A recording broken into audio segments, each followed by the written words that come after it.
असोचिन में मूर्ति रखाइल, झालर पत्ती से मंडप सजाइल। हो बुझला, असोचिन में मूर्ति रखाइल, झालर पत्ती से मंडप सजाइल।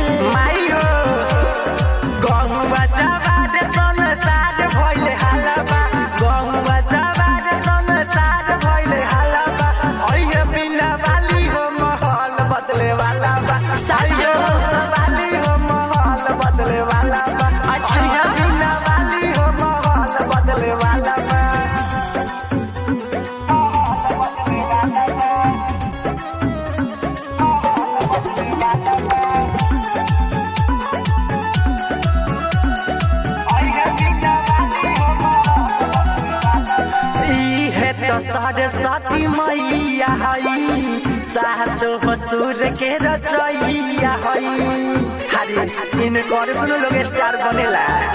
अरे हंसवा सवारी कके आई है हो, सारा लोई कट के सारा धापुरई है हो, बुझला।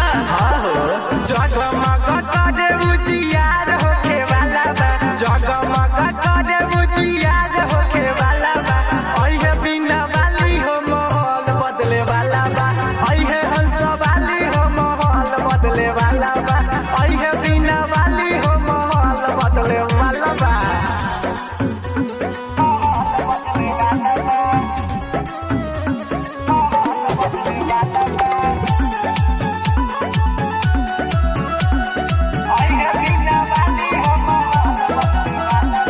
ज्ञान की मैया दाता हई, इहे तो भाग विधाता हई। अरे यही से लोग पूजेला हो।